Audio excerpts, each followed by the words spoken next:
Hello, this is my book report on the novel The Final Four by Paul Volponi. Today, I really want to talk about the last two plays of the game between the Spartans and the Trojans. Now, as I know, the two plays before that, the Trojans made a bucket, and then right after that, they stole the ball from Malcolm, and they scored an easy layup. Now, that was kind of underwhelming, actually. I do want to talk about that too, because I thought maybe they could have more gone in depth about how angry Malcolm was, or how angry his coach was at him for letting up those 2 points of the court. I just kind of thought they could have implemented some more emotions from Malcolm or the coach. Now, the last two players, as I was getting to, Malcolm was driving down the court,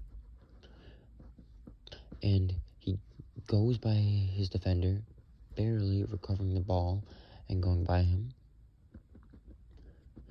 But after that, Crispin, one of the tall guys on the Trojans team, went on him.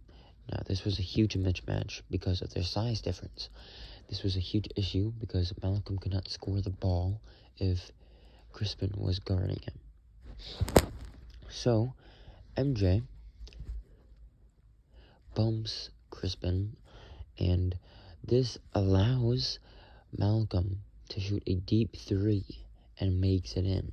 Now, again, I wish they could have implemented some more reactions from the players.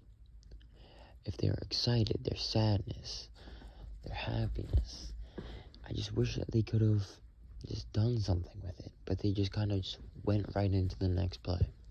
You know? I just kind of wish they could have done something more with that. And right after Malcolm makes his three, there's 11 seconds left on the clock, and the Trojans call a timeout to make a play. And I wish that the book could have talked more in depth of what both teams talked about in their huddles. They talked a little bit of what they talked about, but not a lot. They kind of just gave a summary on what they talked about. I wish they could have just put us in there, made us feel like that we were in the huddle with them, you know? And that would have been really nice to read. That would have been really entertaining. But they didn't. They just kind of gave us a summary about what they talked about, and I feel like they could have done more of that. And also, on the last play,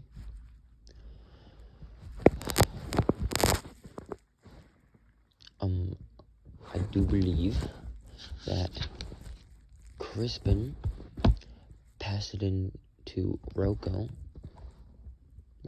Rice, and no, yeah, it was Rocco Basic, and he drives, and he misses it. I wish we could have, gone into, the head of Rocco, and, he would have been oh no, did I mess up the game? Or, just his thoughts on him missing a game-winning shot with 8 seconds left. Sorry, 3 seconds left. Yeah, it bounced off the rim, and there's 3 seconds left. And MJ tips it out. And then, Rice, he tips it in, which seems like a buzzer beater at the time, but one ref and the other disagree, and they review it. And I feel like we could have gotten more in depth about how MJ felt like that maybe he could have given up the game-winning shot, maybe he could have just grabbed the ball instead of tipping it out and letting Rice shoot or tip the ball in.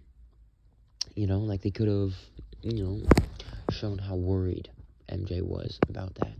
And they also could have shown how worried Rice was on if the shot actually counted or not. That's really all of my thoughts on this part of the book. I just wish that they could have just, given some more emotion during the last few plays. If you could just put in some more emotions of the players, that would have made the book feel a lot better. Would have made me more in depth.